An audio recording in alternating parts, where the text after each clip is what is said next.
And so if you're really lucky, you're going to develop resilient kids. These are kids who feel safe and connected to their parents and other basic adults in their lives.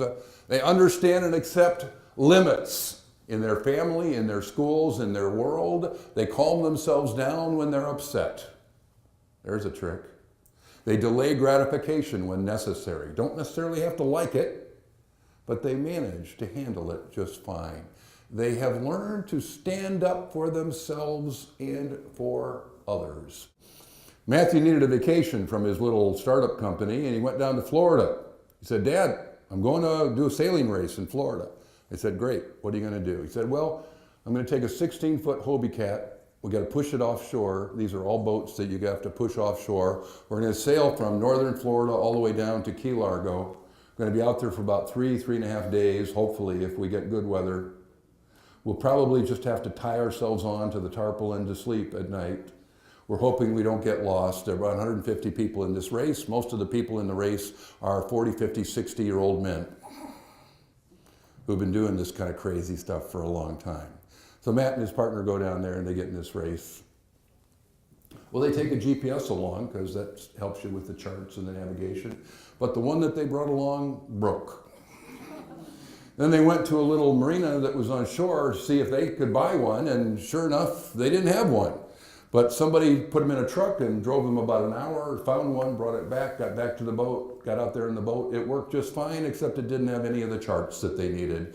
They had to navigate by eye, by sextant, by chart. They got lost 3 times. They ran aground twice. They almost won the race. Only got about 4 hours sleep in 3 days. I said, "Matt, was it fun?" He said, "It was so cold one night I thought I was going to freeze." I said, "Yeah. Was it fun?" He said, "It was great." Do you know crazy kids like that? I'm hoping there are more crazy kids like that. I'm hoping, in fact, that there are some people right here in this room who are resilient adults. Because as parents in the modern world, you'd better be.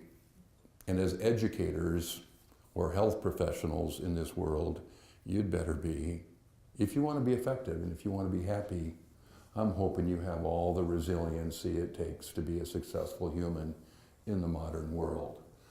Resilient men and women have what we call realistic thinking. If these kids grow up to be resilient men and women, they'll have the understanding that hard work brings results. It doesn't just happen. It doesn't just fall in my lap.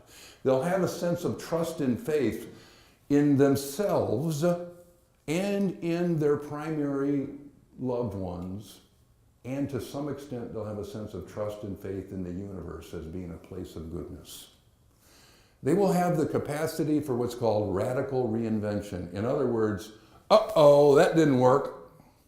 Let's try something different. And when they make a mistake, they can say, "Hey, I guess I don't just keep doing the same old thing over and over and over, faster and faster and faster, harder and harder and harder, like we're doing in some of our schools." Instead, we step back and we say, let's think differently. Let's come up with a different plan. They have the capacity for having a sense of social support.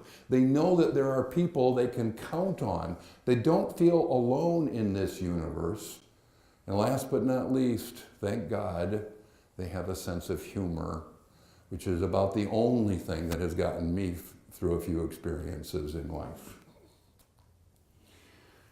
Are you a person, as an adult, with the characteristics of resilience that will help you be a happy, successful man or woman with incredible self-efficacy in the modern world?